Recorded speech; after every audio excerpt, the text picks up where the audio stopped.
안녕하세요. 오늘도 사연살롱을 찾아주셔서 감사합니다. 저는 50대 중반의 여성이에요. 저는 30 중반에 아이가 있는 남자와 결혼을 했어요. 저는 초혼이었지만 사실 전에 결혼까지 약속한 남자가 있긴 했거든요. 하지만 그 남자가 유학을 간다며 제 돈을 빌렸는데 그 후 저와 소식이 끊어졌어요. 순진하게 기다렸던 저는 1년이 지나고 나서야 그 사람이 저와 결혼할 마음이 없다는 걸 깨달았어요. 그런 상처가 있었던 탓인지 저는 저에게 다가오는 남자들 대부분을 믿지 못했죠. 하지만 남편은 저와 같은 직장에서 줄곧 보던 사이였고 저보다 직급이 높았던 남편이 듬직하게 부하들을 보살피고 적절하게 일을 시키는 모습에 저도 모르게 빠져들고 있었어요. 게다가 저 역시 아빠가 일찍 돌아가시고 엄마가 재혼을 했기 때문인지 남편이 저와 재혼이고 아이가 있다는 걸 크게 신경 쓰지 않았던 것 같아요.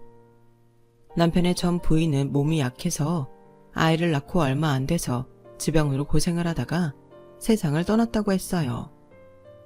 그런 남편의 사정을 알고 난 후 저는 어쩐지 자꾸 마음이 쓰였고 사실 새아빠는 결혼 전에 제가 아이 있는 사람과 결혼하는 걸 엄마보다 더 걱정하셨어요. 효선아, 너 진짜 애 있는 사람하고 결혼해도 괜찮겠냐? 네가 결혼할 사람이 있었다고 해도 같이 살았던 것도 아니고 약속만 했지. 너는 초혼인데 솔직히 네가 좀 아깝다. 나는 결혼하자고 약속해놓고 내 돈만 쓰고 거짓말했던 그 사람 때문에 많은 걸 깨달았어. 초혼이나 재혼이 중요한 것도 아니라는 것도. 사람이 중요하지. 저는 이미 남편과 사귀기로 한 후부터 1년 넘게 지켜봤기 때문에 한결같이 좋은 사람이라는 확신이 있었어요. 저와 남편이 사귀는 걸 전혀 모르고 있던 회사 동료들은 항상 저에게 소개팅도 하고 남자 좀 만나라고 성화였죠. 그러다가 남편과 결혼 발표를 하니 다들 놀라고 난리도 아니었어요. 그래, 박찬호 과장님이면 이해는 간다. 안효선 대리가 닭궁궁이가 있어서 남자 만나라고 해도 꿈쩍도 안 했던 거구나. 기왕 결혼하기로 한 거 둘 다 잘 살아요. 남편은 재혼에 아이까지 있었기 때문에 저를 꼬셨다거나 제가 남편 집안 재산을 보고 결혼하는 거라는 소문도 있었어요. 그도 그럴 게 남편은 자기 명의로 아파트도 가지고 있었고 작지만 세를 줄 수 있는 빌라도 갖고 있었거든요.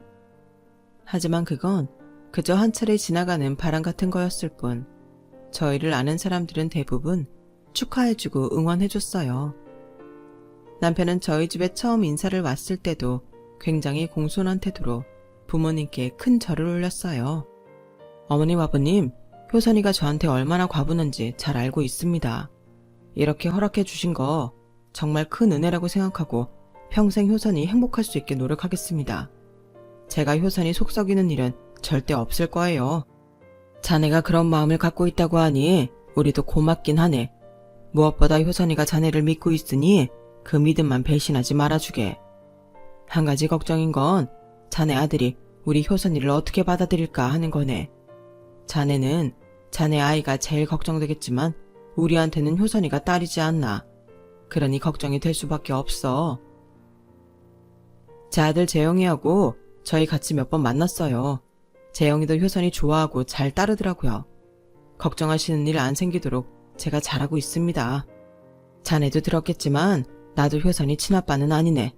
물론 지금은 친부모 양부모 따지는 게 부질없을 만큼 너무 편히 잘 지내고 있긴 하지.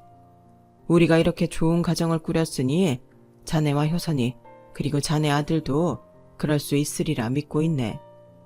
나는 솔직히 섭섭한 점도 있는 결혼이지만 그래도 효선이가 좋다고 하니 허락하는 거니까 오늘 한 말 잊지 말고 잘 지키며 살게. 아빠의 말에 남편은 몇 번이고 감사하다고 꾸벅꾸벅 인사를 했어요. 시어머니도 저를 좋게 봐주시고 반갑게 맞아주셨고요. 그러면서도 은근히 저한테 압력을 주긴 하셨죠.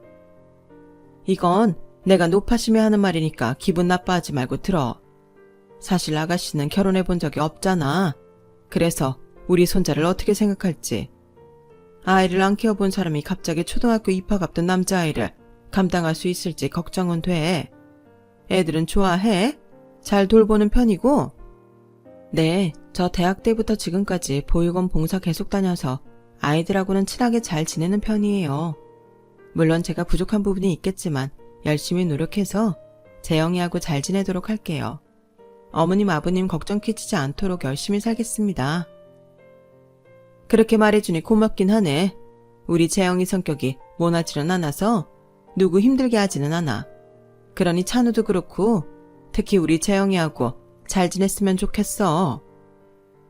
네, 그럴게요, 어머니. 하지만 저는 그날 남편의 집을 방문하고 주눅이 좀 들었어요. 시아버지는 작지만 탄탄한 사업을 하고 있었고 시어머니는 미대 강사로 나가다가 나이 들고 미술 학원을 하고 있더라고요. 회사 사람들이 뒤에서 제가 재산 보고 결혼한다고 수군대던 이유를 알겠더라고요. 단순히 남편이 아파트가 있고 세를 주는 빌라가 있는 것 때문이 아니었던 거죠. 아니, 아버님이 사업하시는 거 왜 말 안 했어요? 이런 대단한 집인 거 알았으면 저도 다시 생각해 봤을 텐데. 저희 집이 너무 평범하니까 차이 나잖아요. 무슨 상관이야. 아버지는 아버지고 나는 나인데. 나는 효선이 너하고 처음 만났을 때랑 변한 게 없어. 재영이 아빠이고 호랍이었고 이제는 너 만나서 다시 행복한 날들을 꿈꾸는 사람. 그거면 되지 않아? 부모님은 부모님이고 우리는 우리야. 그런 거 일일이 신경 쓰지 마. 라며 제가 부담스러워하지 않도록 다독였어요. 그렇게 남편과 결혼을 하게 됐고 저는 부담은 됐지만 설레이는 마음으로 신혼생활을 시작했어요. 물론 아이가 있으니 완전히 신혼 기분이 나는 건 아니었지만 그래도 남편이 있고 부모님 아래에서 사는 게 아닌 제 집이 있다는 게 이제야 진짜 어른이 됐다는 기분이 들더라고요. 다행히 아이와도 별 트러블 없었고 초등학교 입학식에서는 아이가 저한테 자연스럽게 엄마라고 부를 정도로 저희는 여느 가정이나 다름없이 한 가족으로 살게 됐어요. 그렇게 한 3년 정도는 별 문제 없이 살았어요. 남편이 말했던 것처럼 항상 행복한 건 아니었고 사소한 생활 습관이나 회사 일처리 때문에 저를 힘들게 할 때도 있었지만 그런 것쯤이야. 누구나 다 그렇게 부딪히기도 하고 맞춰가면서 사는 거니까요. 좋은 날이 있으면 안 좋은 날도 있는 게 세상 사는 것이려니 했죠. 그러다가 아이가 초등학교 3학년이 됐을 때 저한테 새 생명이 찾아왔어요. 저희 임신 소식에 친정에서는 다들 기뻐했고 시댁에서도 잘 됐다며 축하 전화를 해줬어요. 그러면서도 시어머니는 저한테 은근히 부담을 줬어요. 얘, 아무리 세상이 바뀌었어도 아들만한 게 없다. 너도 네가 딸이었으니까 알 거 아니니? 나도 그렇지만 집안이 잘 되려면 아들이 많아야 되는 거야. 우리는 재영이 하나 바라봐야 되나 하고 걱정했는데 네가 아들만 낳아봐라. 우리도 한결 마음이 편해질 거야. 저는 제가 딸이라고 부모님이 오빠하고 차별한 게 없어서 잘은 모르겠어요. 제가 아들 낳고 싶다고 낳는 것도 아니라 그런 생각은 하고 싶지 않아요. 아들이 됐든 딸이 됐든 건강하게 무사히 태어나기만 하면 좋겠어요. 그건 니네 오빠라는 사람이 바깥 사돈 아들이고 너랑은 친핏줄이 아니니까 티 안 내려고 했겠지. 뭐 니네 사정은 알았고 원래 잘 되는 집은 아들이 많은 법이야. 그래서 내가 아들 낳는 한약 보냈으니까 그거 빼먹지 말고 꼬박꼬박 잘 챙겨서 먹어야 된다. 시어머니는 은근히 저희 친정을 깎아내리며 자기네 집안에 대해 으스대더라고요. 사실 전에도 몇 번 친정을 깔보는 듯한 말을 했지만 저는 사람들 눈에는 우리같이 평범한 사람들이 그렇게 보이나 보다 하며 좋게 넘어가려고 애를 썼어요. 그런데 너무 대놓고 아들을 낳아야 한다며 친정 부모님을 비꼬는 것 같아서 기분이 안 좋더라고요. 게다가 아들을 낳는 한약이라뇨. 세상에 그런 게 있으면 다 자기들 원하는 대로 아들 낳고 딸 낳을게요. 있다 해도 저는 그런 식으로 아이들 성별을 정하는 건 싫었어요. 그러니 시어머니가 보내준 한약이 쳐다보기도 싫더라고요. 당신 왜 엄마가 보내준 한약 안 먹어? 이거 엄마가 진짜 유명한 데에 가서 어렵게 지어온 거라던데. 그 한의원 예약하려면 몇 달 걸리고 진찰받기도 어려운 걸 엄마가 인맥 다 동원해서 약 지은 거라니까 잘 챙겨 먹어. 근데 너무 아들 낳아야 한다고 강요하시는 것 같아서 좀 그래. 그게 이런 약으로 마음대로 되는 게 아니잖아. 그래도 정성이잖아. 또 혹시 모르는 일이고 어른들이 생각해서 해주신 건데 당신도 그런 건 좀 그냥 넘어가. 당신 은근히 어머님 편드는 것 같다. 내가 받는 스트레스는 생각 안 하나 봐. 우리 집에서는 아들이고 딸이고 안 따졌다니까. 우리 부모님 재혼하고 나랑 오빠가 피 안 섞여서 그런 거라며 은근히 깔보듯이 말씀하셔서 너무 짜증나는데. 그냥 사실을 말씀하신 것 같은데 왜 그렇게 생각해? 당신 아이 갖고 나서부터 많이 예민해진 것 같아. 좀 뭐든 편안하게 생각해봐. 자꾸 그러면 재영이한테도 안 좋잖아. 라며 제가 예민한 탓으로 돌리는데 결혼하고 처음으로 남편한테 꽤나 섭섭하더라고요. 그런 식으로 한약이나 아들 타령을 제 문제로 돌릴 줄은 몰랐거든요. 그래도 저를 생각해서 지어준 약이라니 마냥 안 먹기도 죄송스러워서 울며 겨자 먹기로 약을 챙겨 먹었어요. 시어머니는 산딸이 다 되어서도 한약을 지어왔어요. 단순히 제가 건강히 순산하기를 바라는 마음에서 지어왔으면 저도 감사하는 마음이 앞섰을 거예요. 하지만 그게 아니었어요. 얘, 이 약 먹고 병원에서도 딸이라고 하는데 아들 낳은 집이 그렇게 많다더라? 너 지금부터라도 꼬박꼬박 챙겨 먹으라. 어머니, 지금 막달이라서 약 아무거나 먹으면 안 된댔어요. 그리고 이제 성별도 다 정해졌을 때인데 그 약을 먹는다고 아이 성별이 달라지는 건 좀 아닌 것 같아요. 네가 몰라서 하는 소리야. 병원 의사들이야. 지들이 돈 벌려고 그런 식으로 말하는 거니까 의사들 말 너무 신경 쓸 거 없어. 이거 꼭 챙겨 먹어야 된다. 아니다. 지금 나 있을 때 얼른 한 포 먹자. 저는 너무 걱정스러워서 약을 먹어야 할지 망설였지만 그래도 시어머니가 하도 쳐다보고 있어서 억지로 먹었죠. 사실 임신 중에 한약을 먹어도 되는지에 대해서는 의사들 사이에서도 된다 안 된다 말이 많더라고요. 하지만 저는 조금이라도 그런 논란이 있는 건 피하고 싶었는데 시어머니는 정말 막무가내였어요. 그렇게까지 아들의 목매는 걸 보니 좀 이상하기도 했고요. 저는 약 먹고 혹시라도 잘못될지도 모른다는 걱정이 앞섰고 남편 몰래 약을 먹는 척 버리곤 했어요. 한 번은 그러다가 남편한테 들켰는데 아무 말 안 하고 지나가더라고요. 그렇게 시간이 지나고 저는 딸을 낳게 되었어요. 친정에서는 축하 꽃다발부터 시작해서 온갖 선물을 다 해줬죠. 하지만 시어머니는 제가 산후조리원에 있는 동안 연락 한 번 안 하더라고요. 물론 시부모님 이름으로 된 금일봉을 남편을 통해 전하기는 했지만 어쩐지 마지못해 한 느낌이 들었어요. 남편도 저한테 수고했다고는 하지만 어쩐지 시큰둥해 보였고요. 그러다가 제가 아이와 집에 오고 2달이 지난 후에 시댁에 가자 시어머니는 아이를 빼꼼 들여다보기만 하더니 대뜸 다음에는 꼭 아들 낳아야 된다? 라는 말만 하시고는 방으로 들어가 버렸어요. 시아버지도 축하한다는 말 한마디 없이 제 딸을 본체 만취하더라고요. 그러더니 재영이만 끌어안고는 맛있는 거 사준다며 데리고 나가버리는 게 아니겠어요? 저는 너무 속상해서 집에 와서 남편한테 뭐라고 했어요. 아니, 요즘이 어떤 세상인데 이렇게 아들 타령이야? 우리 윤서는 손주도 아니야? 어떻게 두 분 다 애 한 번 제대로 봐주질 않으셔? 당신 말해봐. 요새 어떤 시부모가 며느리한테 아들 타령하고 딸이라고 쳐다도 안 보는 조선시대 같은 일을 해. 당신도 그런 말 못 들어봤을걸? 우리 윤서가 딸이라는 이유만으로 왜 이런 대접을 받아야 돼? 혹시 내가 제철어서 이러는 거야? 당신이 제철하고 그러는 거 절대 아니고 원래 우리 집안이 아들만 중요하게 생각해. 나 어릴 때도 할머니 할아버지도 그렇고 고모들도 장난 아니었어. 나 사실 여동생 있는데 걔도 연락 끊고 우리 안 보고 살아. 우리도 걔 어떻게 사는지 모르고. 그리고 당신은 요즘 아들 타령 안 한다고 하는데 당신이 몰라서 그렇지. 미리 성별 검사하고 딸이면 안 낳는 사람들도 꽤 있어. 아니, 어디서 그런 가짜는 말만 듣고 와서 읊어대. 그게 지금 윤서 낳은 나한테 할 소리야? 아니, 어머님 아버님 너무하시네. 겉보기에는 사업하시고 미술하고 원장이고 그런 분들이 이렇게 고리타분할 줄은 정말 몰랐어. 뭐가 또 고리타분해. 원래 유서 깊은 집안은 다 전통적인 걸 중시해서 그런 게 있어. 그러게, 엄마가 주는 약 좀 제대로 먹지. 뭐 그렇게 못 질거나 준 것처럼 안 먹고 그래? 그러니까 이런 사달이 났지.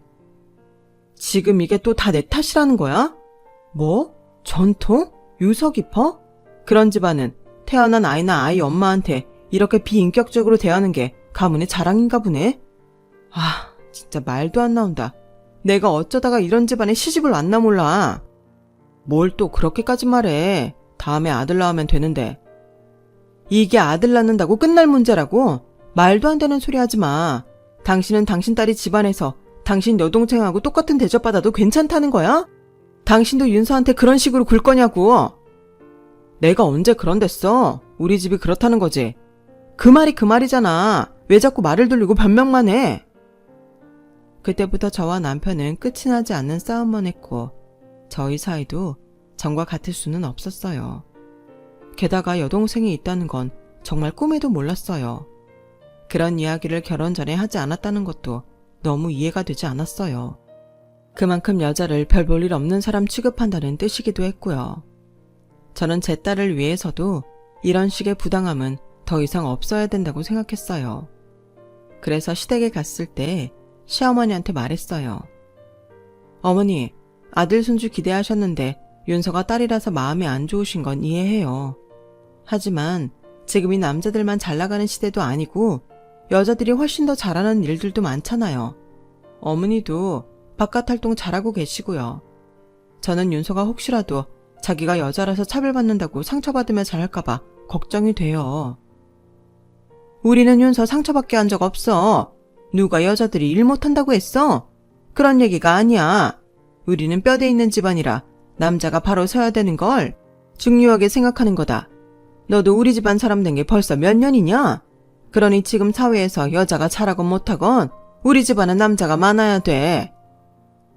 정말 말이 안 통하는데 가슴이 답답해 오는 게 나중에는 정말 숨 막히는 것 같았어요. 그래서 저는 중대한 결정을 내렸어요. 윤서는 시댁에 데려가지 않기로 했죠.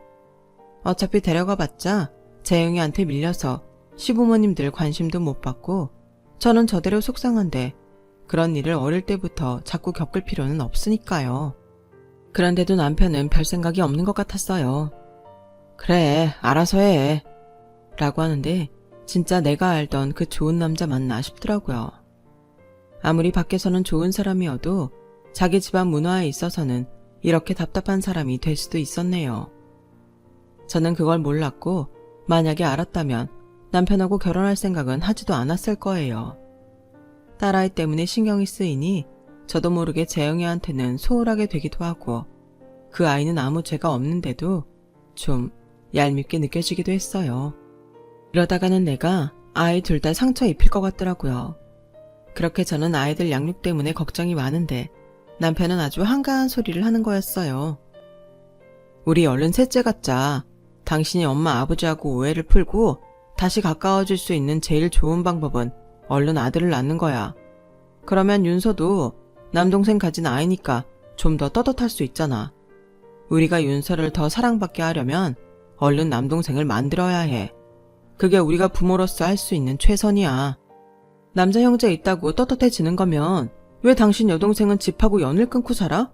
아들을 빨리 낳자고? 그래, 그건 별 문제 아니야. 그런데 만약 또 딸이면? 아니 그것보다도 아들을 낳으면 그게 더 큰 문제지. 아버님 아버님이 그 애만 예뻐라 할 텐데 윤서는 그걸 보고 더 큰 상처를 받지 않겠어? 근데 그건 생각하기 나름이야. 내 동생은 내 동생이고 윤서는 또 다를 수 있잖아. 그리고 실은 하면 남편이 머뭇거리는데 뭔가 다른 이유가 있나 싶더라고요. 뭐야, 뭔데 말을 못해? 얼른 말해봐. 당신이 아들 못 낳았다고 자꾸 엄마가 뭐라고 하시고 아버지도 며느리 노릇 못하는 거 아니냐고 갈 때마다 나 따라 불러서 걱정하시거든. 그러니까 두 분 더는 걱정 안 해도 되고 당신도 인정받을 수 있게 이번에는 꼭 아들 낳자. 뭐 저는 그 말을 들어도 크게 충격을 받지는 않았어요. 어느 정도 예상하고 있는 일이었거든요. 제가 딸을 낳은 후부터 시어머니는 저를 대면대면했고 시아버지도 저한테 따뜻한 말 한마디 하지 않았으니까요. 그저 우리 손자 재영이만 찾느라 저와 딸은 안중에 없는 것처럼 대했거든요. 저와 딸아이는 시댁에 가면 완전히 투명인간이었어요. 그나마 딸을 시댁에 데려가지 않기로 한 게 다행이었죠. 아무리 어린 아이라고 하지만 잠재의식에 다 남는다던데 제가 엄마가 돼서 자식한테 그런 안 좋은 기억을 만들어줄 수는 없는 거잖아요. 제가 할 수 있는 게 시부모님과 딸을 만나지 않게 하는 것밖에 없다는 게 속상할 따름이었죠. 이혼을 심각하게 고민하기도 했지만 아빠 없이 자라는 건 더 큰 상처가 아닐까 싶어서 그것만큼은 하지 말자고 다짐하고 있었던 때인데 얼른 아들을 낳아서 며느리로 인정을 받으라뇨. 저는 그러고 싶지 않아서 지금 이대로는 아이를 가질 수 없다고 했고 남편은 그런 저를 이해하지 못했어요. 한 집에 있었지만 저와 딸아이 남편과 아들 이렇게 점점 사이가 벌어지고 있었어요. 그래도 그럭저럭 견뎌가며 딸아이가 5살이 되었어요. 저는 아들이 예전에 딸 나이일 때 영어 유치원을 들어갔다고 하길래 우리 딸도 들어갔으면 하고 알아보고 있었어요. 당시 아들은 시부모님이 대주는 돈으로 무슨 대기업 후계자 마냥 별별 교육을 다 받고 있었어요. 승마에 골프에 겨울이면 해외로 스키까지 타러 나갔죠. 아주 비싼 수강료를 내고서요. 뭐 자기들 손자 잘 키우고 싶어서 하겠다는데 저도 반대하지 않았어요. 아이도 그렇게 바깥 활동하는 걸 좋아하니 말릴 이유도 없었고요. 그런데 제가 딸 영어 유치원을 보내려고 만들어 놓은 입학금이 통장에서 싹 사라진 거였어요. 보니까 남편이 돈을 다 빼갔더라고요. 사실 그 영어 유치원 등록금이 비싸기로 유명해서 웬만큼 벌어서는 보내기 힘들긴 하겠더라고요. 저는 제가 따로 들었던 적금으로 등록금을 하기로 했고 입학금은 회사에서 받는 보너스로 마련해 놓았어요. 아이한테 지나치게 돈을 많이 쓴다고 비난하실지 모르겠지만 엄마 욕심에 제 딸도 재영이가 받은 만큼의 교육은 받게 하고 싶은 마음이 있었어요. 딸아이니 시댁에서 그 돈을 줄 리가 없다는 건 잘 알고 있었거든요. 그래서 애써 마련해 놓은 돈인데 그걸 남편이 빼간 거였어요. 저는 화가 나는 걸 꾹 참고 남편한테 물어봤어요. 우리 윤서 영어 유치원 입학금 통장에 있던 거 당신 왜 빼갔어? 당신 아니면 빼갈 사람이 없는데? 아, 그거 엄마가 이번 방학에 재영이 미국에 어학연수 가는 거 가서 쓸 생활비는 보태라고 해서 먼저 보냈어. 그걸 보내고 싶으면 당신 돈으로 보내. 왜 우리 윤서 입학금을 거기로 보내? 당신이 윤서한테 해준 게 뭐가 있다고? 저는 너무 억울하고 분해서 막 소리를 질렀어요. 그러자 남편은 저를 아주 이상한 사람처럼 보더라고요. 어따 대고 소리를 질러. 지금 이게 당신 돈 내 돈 따질 일이야. 있는 돈으로 먼저 보내는 거지. 당신 지금 재영이하고 윤서 차별하는 거야. 그럼 당신이 윤서 입학금 마련해 내놔. 당신 돈 내 돈 안 따지는 거라며. 재영이하고 윤서 차별하는 거 아니냐고 했지? 당신도 차별하는 거 아니면 윤서 입학금 내놔. 지금 나한테 그런 큰 돈이 어딨다고 그래. 그럼 도로 그 돈 찾아와. 나는 그거 재영이 생활비로 못 보내. 우리 윤서 유치원 보내야 돼. 이 집안이 우리 윤서한테 뭘 해줬다고 윤서 입학금을 재영이 생활비로 줘? 당신 진짜 그렇게 생각하는 거야? 그것밖에 안 돼? 당신이야말로 이것밖에 안 되는 사람인 줄 진작 알았으면 나 이런 결혼 하지도 않았어. 뭐가 어쩌고 어째? 지금 말 다 했어? 아니, 다 못했어. 내가 회사에 가서 한번 말해볼까? 아들만 찾는 집안에서 딸 입학금 떨어서 아들 어학연수 보내고 딸한테는 줄 돈 없다고 했다고? 그러면 회사 사람들 당신을 어떻게 볼 것 같아? 지금 나 협박하는 거야? 내가 회사에서 평판 떨어지면 그건 당신한테 좋을 줄 알아? 아, 그러니까 이게 당신 평판 나빠질 일인 건 알고 있구나. 알면서 일하는 거였네. 난 그런 것도 모르는 줄 알았는데. 저는 이제 아이들이 듣건 말건 상관도 하지 않고 남편과 밤새 말다툼을 했어요. 그리고 다음 날이 되자마자 회사도 가지 않고 시댁으로 찾아갔죠. 시아버지는 이미 나간 뒤였고 시어머니가 싸늘하게 절 맞더군요. 시어머니는 대문을 들어오는 저를 밖으로 밀쳐내셨어요. 찬우한테 전화로 다 들었다. 우리 집 들어오지도 마라. 우리 손자 미국 보내는데 그 돈을 못 내겠다니. 네가 그러고도 우리 재영이 엄마 맞니? 어머니, 저 재영이 지금까지 제 마음 다해 키웠어요. 그런데 저한테는 윤서도 중요해요. 우리 윤서 입학금 돌려주세요. 알았다. 내가 치사하고 더러워서라도 그 돈 돌려 보낼 거야. 그깟 몇 푼 우리가 없을까봐 그래. 그래도 니네가 부모니까 한 번은 생활비라도 대라는 뜻이었어. 내가 이래도 재영이를 마음 다해서 키웠다는 말이 나오니? 어머니, 재영이가 하고 있는 건 저희 재력으로는 도저히 할 수 없는 일이고 그걸 어머니 아버님이 해주시겠다니까 어쩔 수 없이 받아들인 거였어요. 그 사람은 좋아하려 했는데 제가 뭐라고 하겠어요. 하지만 윤서는 다르잖아요. 윤서 영어 유치원은 제가 보낼 수 있다고 생각해서 제 돈 모아놓은 거예요. 어머님 아버님이 윤서는 신경도 안 쓰시니까요. 됐다. 더는 듣고 싶지 않아. 네가 우리 집안 가풍을 이렇게 우습게 여기는 이상 더는 며느리로 받아줄 생각 없어.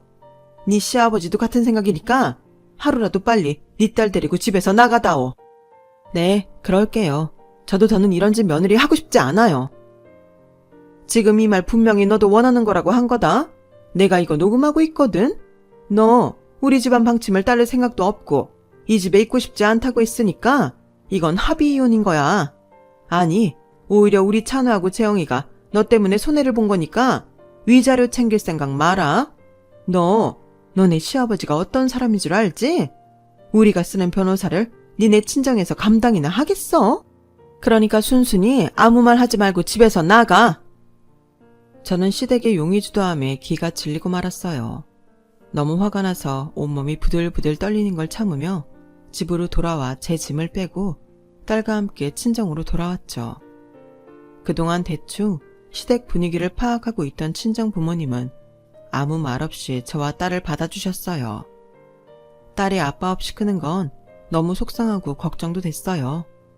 하지만 그 집 딸마저도 연을 끊어버린 집안에서 딸아이가 지내면 얼마나 잘 지내겠어요. 그런 아빠라면 어쩌면 없는 게 더 나을지도 모르죠. 얼마 안 있어서 남편 쪽에서 이혼 서류를 보내왔고 저는 미련 없이 도장을 찍어서 보냈어요. 그러더니 자기네가 저 때문에 돈 들어간 게 많다며 억울해서 저한테 빼간 딸 입학금을 못 주겠다는 거였어요. 저는 그 인간들 다시 상종하고 싶지 않아서 정말 그거 먹고 떨어지라는 심정으로 받지 않기로 했죠. 시간이 조금 지나 정신이 차려지니까 우리 딸이 꼭 그런 고급 유치원을 다녀야만 잘 클까? 그런 생각이 들더라고요. 부모님도 저를 그런 데 보내지 않으셨고 오빠도 그렇게 잘하지 않았지만 둘 다 나름 잘 컸다고 생각했거든요. 오빠 아이들도 그런 비싼 유치원 안 다녔어도 다들 공부 잘하고 친구들과도 사이가 좋았고요. 그래서 다음 해에 친정 근처에 있는 괜찮은 유치원을 보내기로 하고 미리 사전 조사도 하면서 지냈어요. 회사에는 휴직계를 내긴 했지만 다시 돌아가고 싶지 않았어요. 남편과 회사에서 만나면 너무 화가 날 것 같았고 정말 정신이 돌아버린 것처럼 소리를 지를 것 같았어요. 그 무렵 오빠가 저한테 새언니와 함께 일해보지 않겠냐고 하더라고요. 그 사람이 회사 나와서 독립한다는데 효선이 네가 같이 해주면 어떨까 싶어서 믿고 일할 사람이 필요하대. 새언니는 IT 쪽 사업을 하려고 하는데 마케팅을 잘 아는 사람이 필요하다고 하더라고요. 어쩌면 저를 생각해서 일자리를 준 걸지도 모르죠.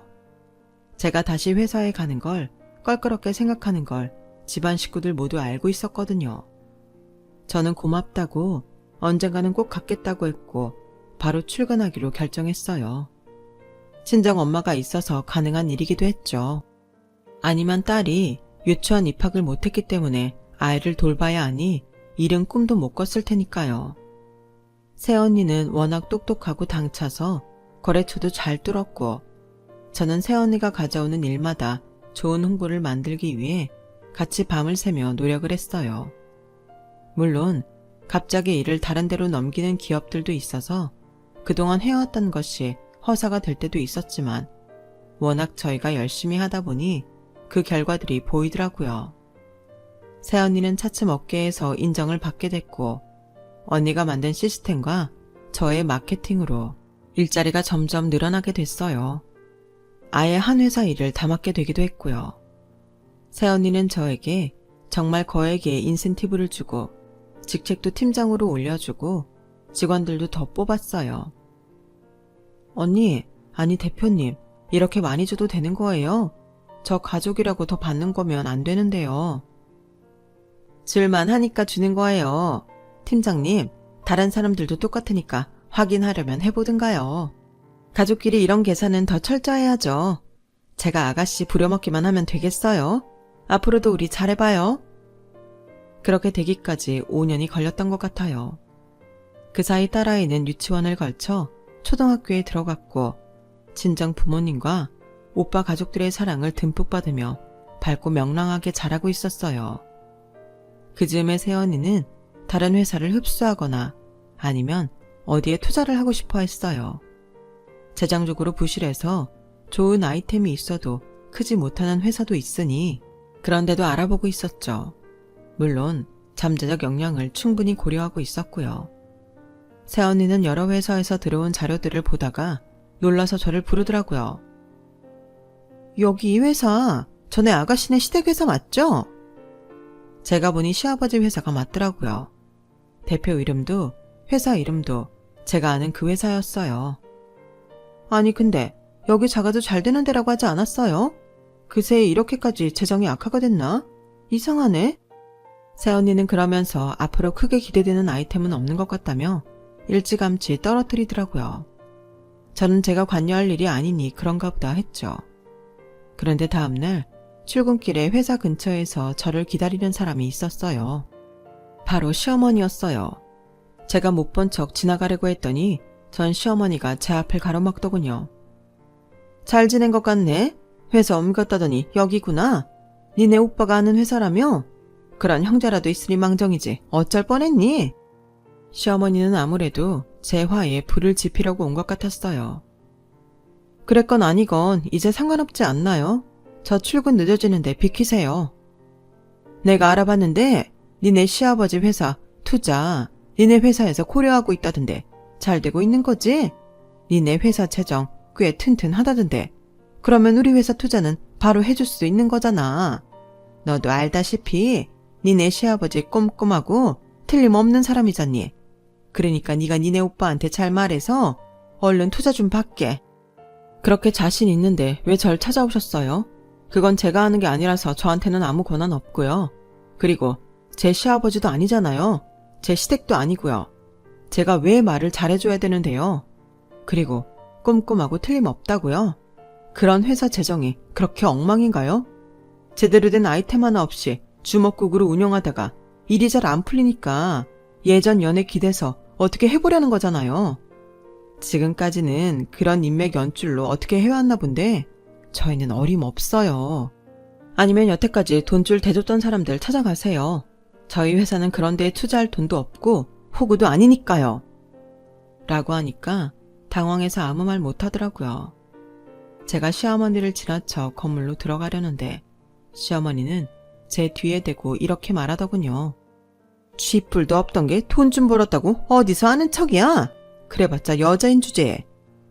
저는 다시 돌아서서 시어머니 눈을 똑바로 보고 말했어요. 여자 주제요? 그럼 왜 그런 주제밖에 안 되는 여자인 저한테 와서 투자밖에 말을 잘해달라고 하세요? 그리고 모르시나 본데요. 이 회사도 오빠가 하는 거 아니고 새언니가 대표로 있는 회사예요. 그러면 그렇게 아들만 끼고 돌아서 잘 돼야 할 집안이 어쩌자고 이렇게 아침부터 와서 남의 출근도 못하게 막아서서 사정을 하고 그러세요. 아들만 중요하고 딸은 우습게 알고 그런 고리타분한 생각을 갖고 있는 사람이 대표로 있는 회사가 요즘 세상에 잘 될 리가 있어요? 제가 소리를 지르자 사람들이 전부 쳐다봤고 시어머니는 놀라서 얼른 돌아가더라고요. 저는 하루 종일 시어머니와 시댁 생각에 화가 나서 일이 손에 안 잡혔고 결국 반차를 쓰고 쉬기로 했어요. 그런데 회사 건물 1층에서 아주 낯익은 얼굴이 보이더라고요. 바로 전 남편이었어요. 전 남편은 저를 보자마자 씩씩대며 오더라고요. 대체 엄마한테 뭐라고 했길래 집에 오셔서 그렇게 서럽게 울게 만들어? 아무리 섭섭해서도 그건 과거인데 현재 일을 중요하게 생각해야지. 사람이 그럴 수가 있어? 현재 일을 중요하게 생각하니까 제발 정신 차리라고 얘기한 거야. 아들 못 낳았다고 투명인간 취급해놓고서 무슨 섭섭했네 과거네 그런 말을 할 수 있어? 그리고 이건 인간적인 일을 떠나서 자기네가 경영 잘못해놓고 왜 우리한테 투자해달라고 떼를 쓰는 건데 그럴 자격이나 있어? 니네 부모님한테 가서 똑똑히 전해. 정신 차리라고. 그리고 너도 정신 차려. 뭐? 너? 니네 부모님? 말 다 했어? 아니, 다 못했어. 지금 여기가 어디라고 와서 감히 지네 엄마를 울렸네 어쨌네 따지는 거야. 야, 너 아직도 정신 못 차렸지? 그나마 네가 윤서 아빠니까 아무 말 안 하고 회사도 나와준 건데 내가 지금이라도 니네 회사에 다 까발릴까? 여자 우습게 아는 사람이라고. 자기 딸이 대접 못 받는데도 아들만 챙기고 아들 낳으라고 강요했다고 가서 말할까? 뭘 말한다는 거야. 다 지난 일 가지고. 다 지난 일? 다 지난 일인데 왜 너네는 지난 연애 기대서 뭐 좀 해보려고 이 난리인데? 그것도 여자라고 무시하고 투명인간 취급하던 며느리한테. 여기요. 이 사람 잡상인이니까 끌어내세요. 제가 그렇게 소리를 지르자 경비를 서던 남자분 둘이 왔어요. 남편은 눈치를 보더니 어쩔 줄 몰라 하더라고요. 내가 화를 내려고 한 건 아니었고 어쨌든 당신이 어른한테는 그러지 말았으면 해서 그랬던 거야. 엄마가 오죽하면 와서 울었겠어? 어? 엄마 성격에 여기까지 와서 사정하고 싶으셨겠냐고. 사정 같은 건 안 하고 당연하다는 듯이 투자받게 말 잘해달라던데? 그리고 운 거 아마 자기가 집에도 못 들어오게 내쳤던 며느리한테 한 소리 들으니 자존심 상해서 울었겠지. 그걸 나보고 뭐라고 하면 안 되지. 알았으니까 이제 그만 풀면 안 될까? 지난 일은 다 잊고 투자 한 번만 도와줘. 내가 그때는 좀 미안하게 했던 것 같아. 그게 사과야 말이야. 무슨 말을 막걸리같이 해. 여기 이 사람 얼른 끌어내세요. 제 말에 경비원들은 양쪽에서 남편을 붙잡고 회사 밖으로 끌어냈어요. 남편은 다급하게 잘못했다며 다시 이야기해보자고 소리를 쳤지만 저는 못 들은 척하고 다른 출입구로 건물을 나왔어요. 알고 보니 시아버지는 아무 생각 없이 돈을 썼고 그 바람에 회사 재정도 악화가 됐다고 하더라고요. 회사는 별다른 새로운 아이디어도 없이 태만하게 운영되고 있었고요.